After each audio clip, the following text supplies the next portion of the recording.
Hello everybody and welcome back to another video.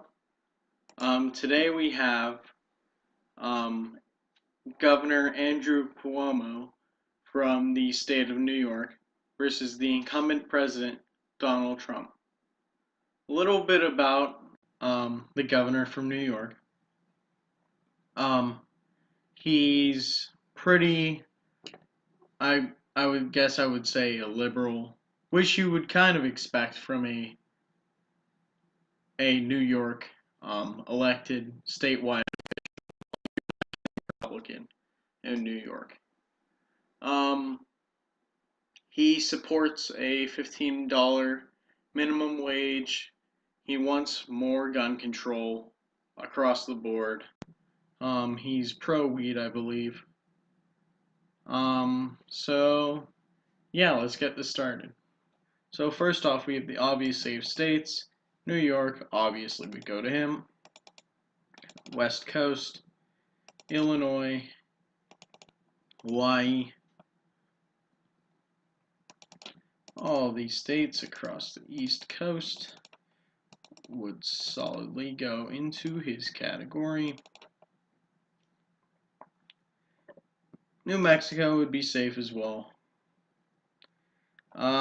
Virginia, I'd probably put in the safe column, honestly. And Maine's first district. So that gives Cuomo 201. Now for the Republicans. Midwest, Kansas, we'll wait about Texas. Sorry, probably safe.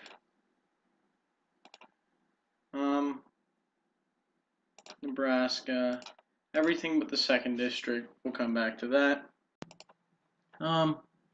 Indiana, yeah, I'll put that. I'll wait about that. So now we have. Am I missing anything? No? Okay. That means we have 201 for Cuomo and 114 for Trump. Now let's go into the leaning likely toss-up. Let's go likely Democratic states. Actually, I usually do the trailing party, so let's go likely Republican. Indiana, I might have been able to turn safe. Georgia would go to Trump. I would say that Texas would be likely Republican again, because Cuomo doesn't really have that Latino appeal, honestly. Now for the Democrats. The state of Maine, I would say, would be likely. Colorado, likely.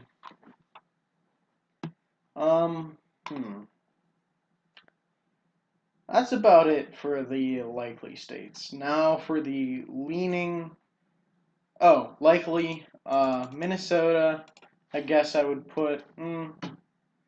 I put it as leaning, honestly. He doesn't really have that appeal to the Rust Belt states, if I'm being completely honest here.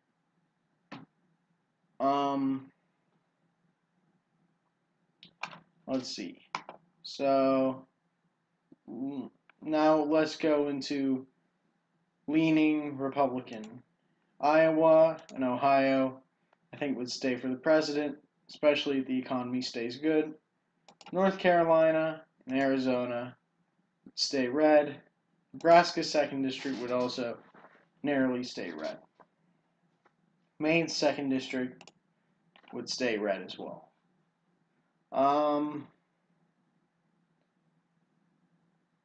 More leaning states. Nevada, I think, would narrowly stay in the Democratic column, despite it not really, despite the governor not having that much of an appeal to the Sunbelt and Latino voters.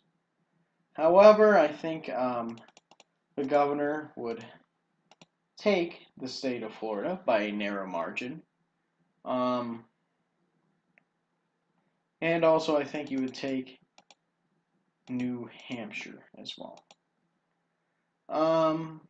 And now all we have left is the Rust Belt to decide the election. I don't like having toss-ups. If I would have toss-ups, it would be these three states. But if I had to call them, I would say that Wisconsin would go to Trump for sure, because that voted for Trump the most. Pennsylvania would also go into Donald's category. And this brings us to a 261 to 261 tie right now. I would say the Michigan went with the rest of the Rust Belt, giving Donald Trump his reelection by an extremely narrow margin. Very, very close race. Cuomo could probably win the popular vote. He would come pretty close in the Rust Belt states. But it comes down to that same appeal not really being there for him. He has a lot. He has appeal to. Actually, I want to make a change. Maine's second district, I would say, would be leaning Democratic. Not that that makes a huge difference or anything, but he doesn't really have that Rust Belt appeal. But he definitely has northeastern appeal. And that's about it for today. Donald Trump is reelected with 276 electoral votes to the governor's 262.